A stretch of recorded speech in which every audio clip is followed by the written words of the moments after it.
Give thanks and praise. All right, welcome back, folks. Sorry about the cutoff. I'm having quite the quickening today.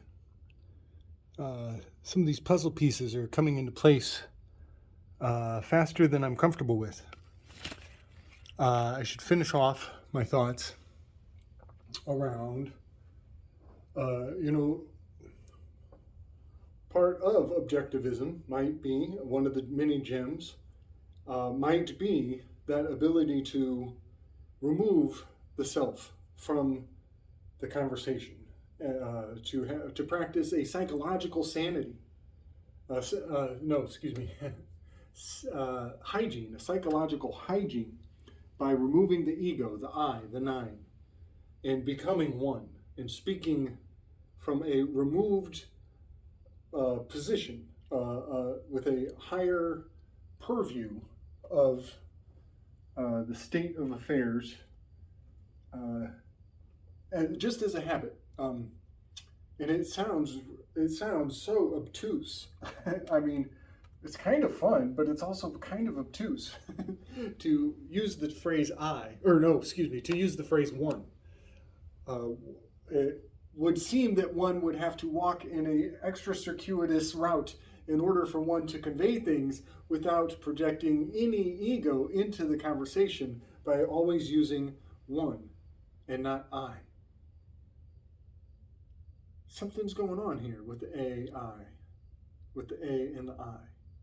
Something going on with this objective switch out of loss of ego, which is a beautiful effect from the new pharmacological Amazonas, that serpent goddess coming up from the Amazon.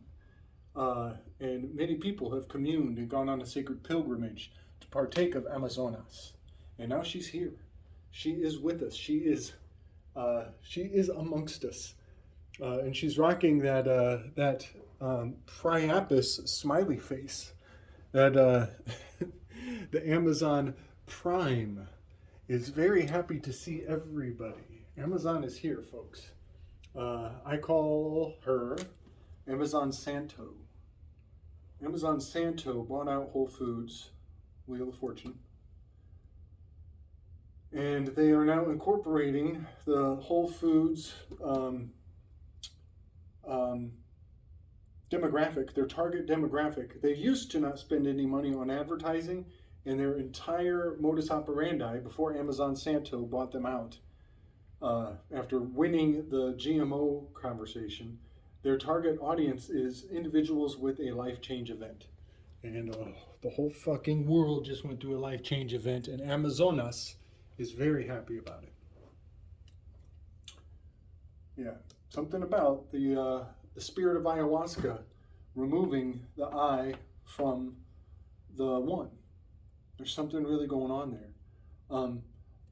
And I'm picking up on it in very interesting ways. But yeah, the AI, the Indus, Alpha Indus is actually what AI means. Alpha indigo, in military speak, it's alpha indigo.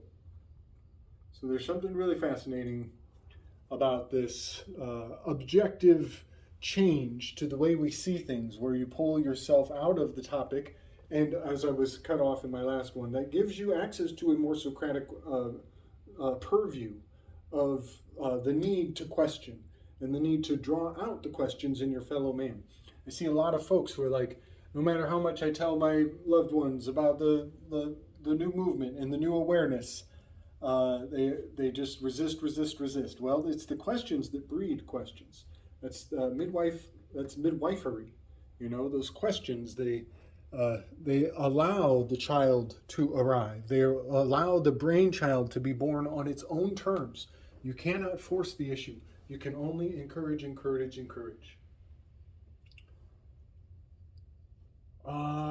How do I transition? I want to get rid of Schopenhauer. I want to get him off the table. The Schopenhauer thing, I'll be unpacking it for forever. I'm realizing Schopenhauer, I'm going to call this the Schopenhauer white fragility spell. This is the great honky-ning. This was the great honky-ning. All these silly white folks up in Canada, of all places, Canada, right? Well, I think isn't the goose? The goose is the Canadian bird. That, again, I pointed this out, but under Cygnus, which is the swan. Now, the thing about the swan is it's a loner. Swans are supposed to come in pairs, but the Cygnus constellation is all by himself. And swans have the swan song that is supposed to lure their life mate to them.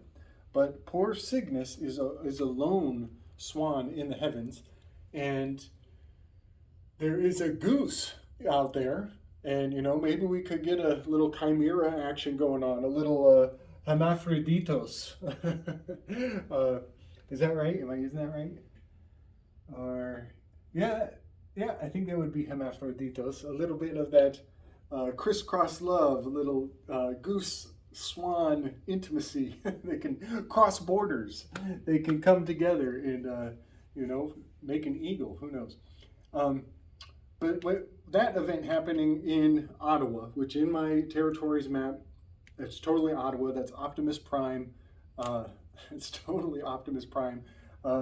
Because they launch all of the Transformer movies are chariot. It's Detroit is the city of the chariots. That's Michigan. Ottawa's just across the bridge. Ohio is Indianapolis 500 is in the chariot, in the Cancer constellation. That's where the chariot race is. Ottawa is automotive industry. It's right across from Detroit. All things chariot. And the moon was full in Cygnus. That's the 180 relationship. That's how you plant the seed of intention, is you got to hit it at that 180-degree fullness for it to bloom, for this intention to spread. And the whole spell of Schopenhauer, because he was so ultra sensitive to sound, and some biddy on his porch pissed him off. He got in a kerfuffle. She cries wolf. He has to pay her all this extra excess money, and he puts a curse on her in the end. That's exactly what happened in the Great Honkening.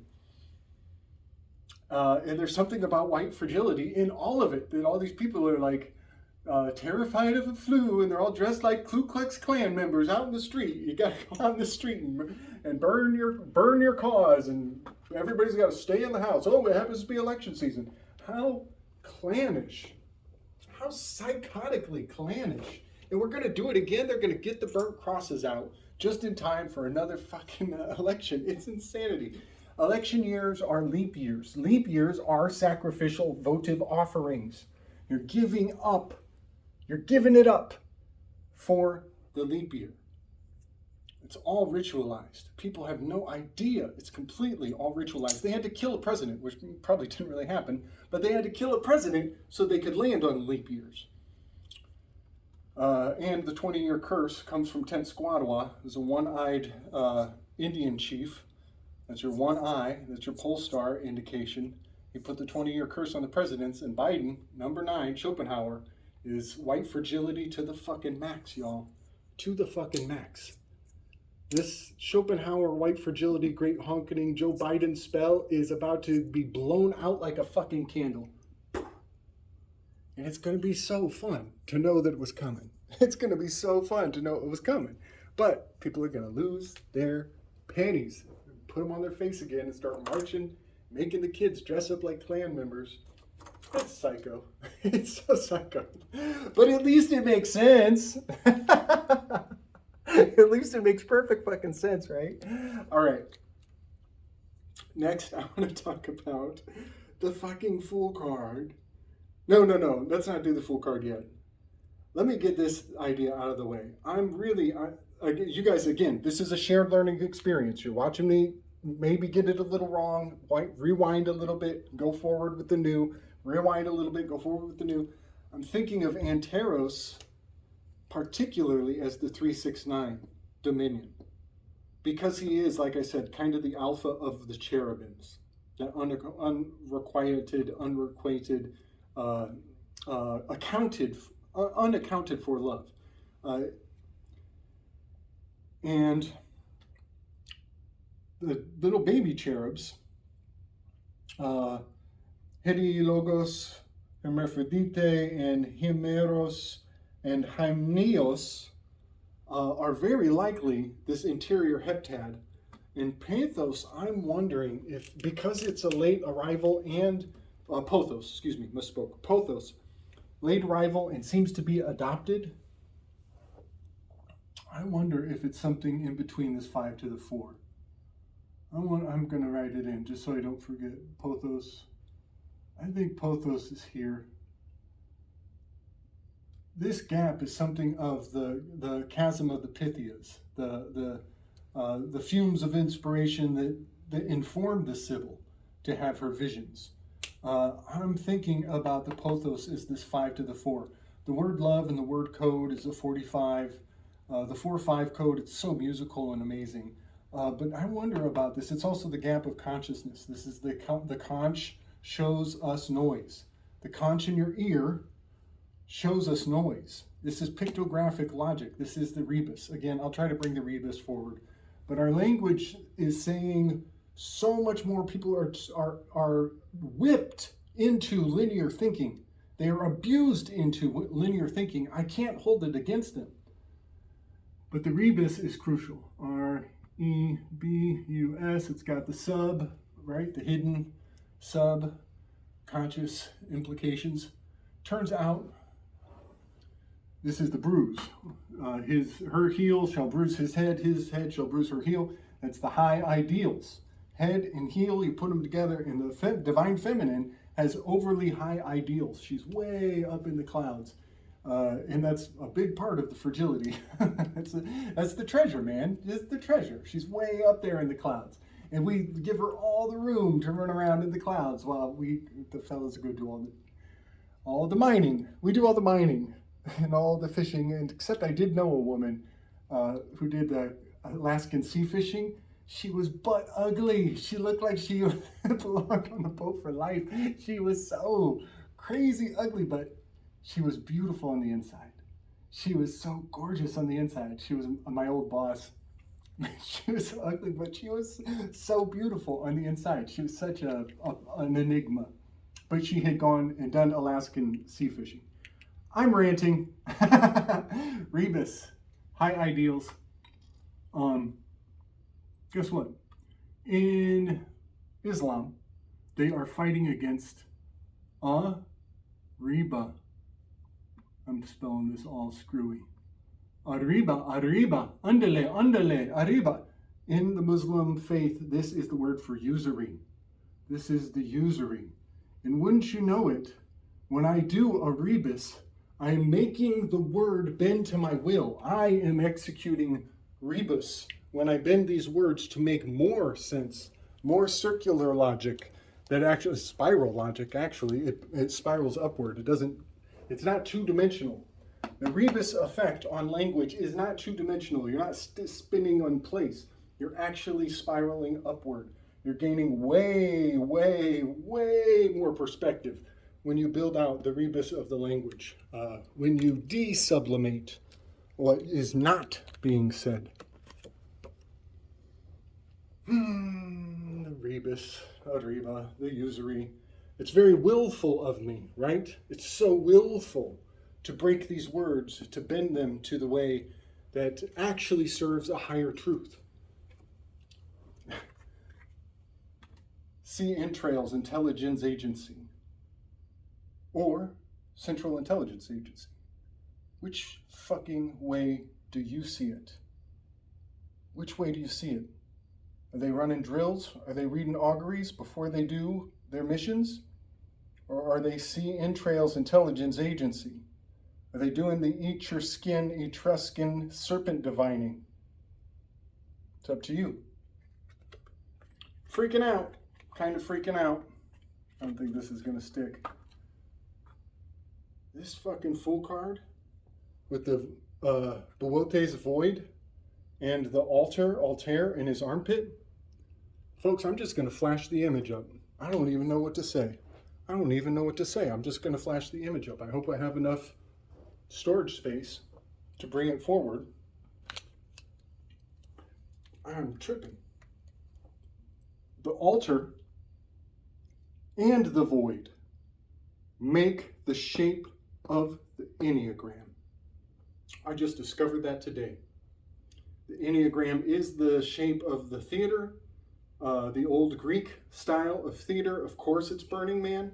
It's also, this is a void. This is the great void of Buotes right here, this triangle. This is another one. It's two great voids pointing towards each other. It's exactly what happens throughout the year. But then also on a larger scale, this angle of the Enneagram is the altar constellation. And when I put them together and mirror them, double mirror clue, I do a double mirror clue on these constellations, a whole nother shape comes out. It's a fucking, it looks like a dude. It's some kind of dude. It's almost, I don't even know. I don't know what I'm looking at. It's almost like a Japanese glyph. Holy cow, it might be a Japanese glyph. But guess what else it is? It's the fucking moonlander. The moonlander becomes a touchstone. By the way, this altar that I found, that is from my previous videos, that's Altair. That's the exact shape of this interior angles of the Enneagram, which is also the shape of the moonlander, which the whole thing was staged. Stage is gates. S-T-A-G-E, G-A-T-E-S. It was staged. We have opened the gates of realization. I want to say something else that is really magical about this Enneagram and this internal heptad. I think this would have been preserved, and it is perspectival art. It gives perspectival art. These angles actually reveal a certain degree of depth when meditated upon. And so I think this perspectival art is also integrated into this. But what gets me is, going back to the Greek theater, which is in the shape of the Burning Man Palaia, is the central location on the map of the way that it was laid out. The central pit is called the orchestral altar. It's literally called the orchestral altar. It's right on the castration scar of the Fool card.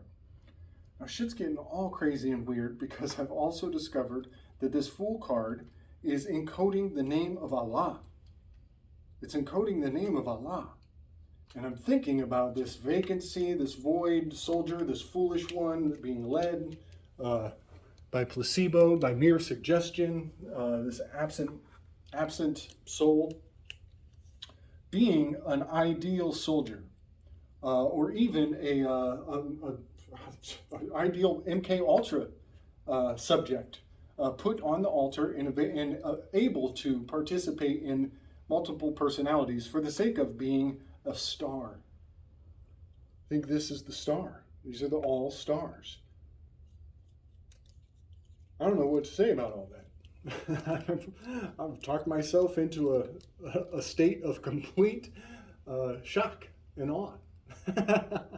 It's really something. But I'll bring the graphic. Everybody can look at it. And the weird thing about the name Allah being in this image is that Allah actually has this ball sack. It has the 2-ball chain.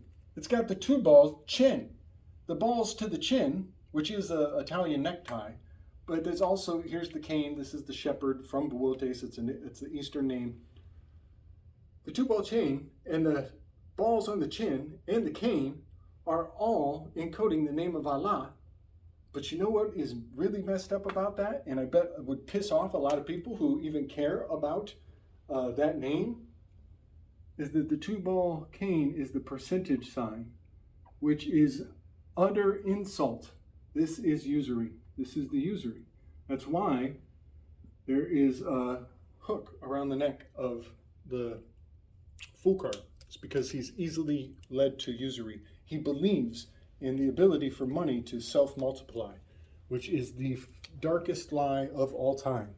And a lot of conspiracy culture is just catching on to what these people have been fighting against for a very long time, and we're doing a piss poor job of being good stewards to the resistance against usury, because there is a lot of great minds and great effort has gone into resisting usury.